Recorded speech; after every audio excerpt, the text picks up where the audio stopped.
আজকে আমরা কথা বলবো কোরআনের পঞ্চম সূরা সূরা আল মায়দা নিয়ে।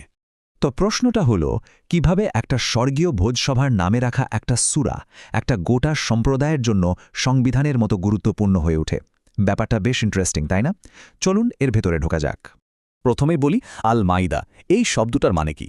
এর মানে হলো খাবারে ভরা দস্তরখান বা একটা ভোজ সভা।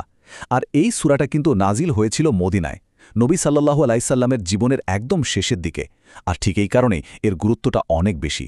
যেহেতু এটা একদম শেষে আসা সূরাগুলোর একটা, তাই এর ভেতরের নিয়মকানুনগুলোকে প্রায়ই মুসলিম উম্মার জন্য একটা ফাইনাল গাইডলাইন বা চার্টার হিসেবে ধরা হয়। মানে এর মধ্যে আইন, নৈতিকতা, ধর্মতত্ত্ব সবকিছুর একটা সারসংক্ষেপ আছে। বলা যায় একটা কমপ্লিট জীবন ব্যবস্থার ব্লুপ্রিন্ট। আচ্ছা, তাহলে এখন একটু এই সূরার প্রায়োগিক দিকগুলো নিয়ে কথা বলা যাক, মানে আইন কানুনগুলো নিয়ে। এই সূরা কিন্তু সামাজিক আর ব্যক্তিগত জীবনযাপনের জন্য একটা ডিটেলড গাইডলাইন দেয়, যা একটা সুন্দর সমাজ গড়তে সাহায্য করে। এখানে জীবনের অনেকগুলো গুরুত্বপূর্ণ বিষয়ের জন্য আইন দেওয়া আছে, যেমন ধরুন কথা দিয়ে কথা রাখা বা অঙ্গীকার পূরণ করা, কি খাওয়া যাবে আর কি যাবে না সেই নিয়ম, ইবাদাতের জন্য পবিত্র থাকা, এমনকি ন্যায় বিচার কিভাবে হবে, সবকিছু। এর আইনি দিকটা সত্যিই অনেক বড়। একটা খুব সহজ উদাহরণ দিই, যেটা আমাদের সবার পরিচিত, খাবার দাবারের নিয়ম। এই নিয়মগুলো তো আমাদের প্রতিদিনের জীবনের সাথে একদম সরাসরি জড়িত, তাই না? আর এটা ইসলামী জীবনধারার একটা খুবই গুরুত্বপূর্ণ অংশ।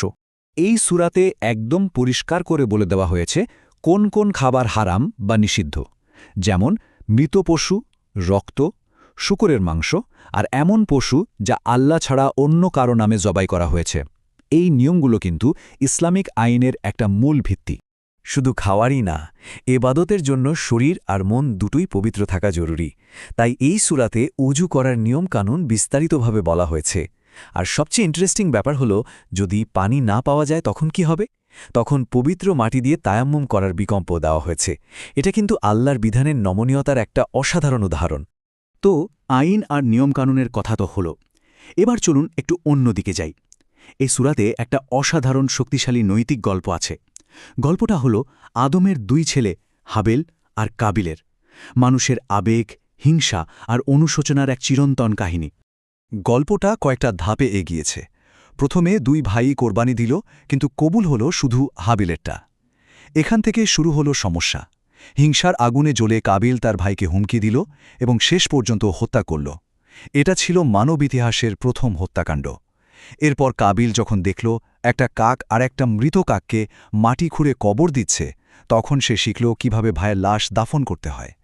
আর শেষে সে তীব্র অনুশোচনায় ভুগতে শুরু করে, বুঝতে পারে সে কত বড় ভুল করে ফেলেছে। ভাবা যায়, কাবিল তার ভাইকে সরাসরি বলেছিল, আমি অবশ্যই তোমাকে হত্যা করব। এই একটা কথাতেই বোঝা যায় তার হিংসা কতটা ভয়ঙ্কর পর্যায়ে পৌঁছেছিল। এক ভাই আরেক ভাইকে এমন কথা বলছে।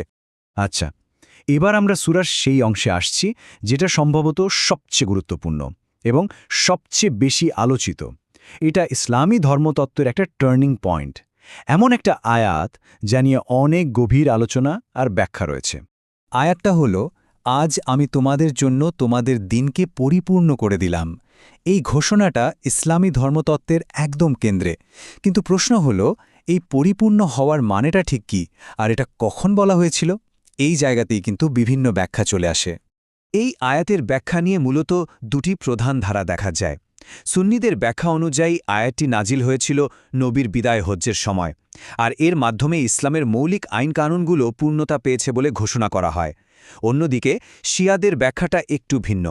তাদের মতে এই আয়াতটি নাজিল হয়েছিল গাদির খুমের ঘটনার পর, যখন নবী ঈসা হজরত আলীকে তার উত্তরাধিকারী হিসেবে ঘোষণা করেন।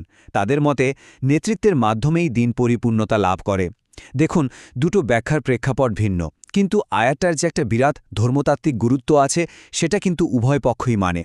শুধু এটাই না, এই সূরাতেই ওয়ালায়াতের আয়াত নামে আরও একটি গুরুত্বপূর্ণ আয়াত আছে। শিয়া মুসলিমদের মতে এই আয়াতটিও হজরত আলীর বিশেষ কর্তৃত্ব আর আধ্যাত্মিক অভিভাবকত্বের দিকেই ইঙ্গিত করে। এটা তাদের ইমামত তত্ত্বের একটা শক্ত ভিত্তি। তাহলে সব মিলিয়ে চলুন আবার সূরা আল মাইদাহের মূল বার্তার দিকে ফিরে তাকায়। আইন, নৈতিক গল্প আর ধর্মতত্ত্ব, এই সব কিছু মিলে কিভাবে একটা পরিপূর্ণ বিশ্বাসের কাঠামো তৈরি করছে সেটা বোঝাটা খুবই জরুরি। তো সূরা আল মাইদা আমাদের জন্য কি রেখে গেছে? একটা সম্পূর্ণ আইনি ব্লুপ্রিন্ট।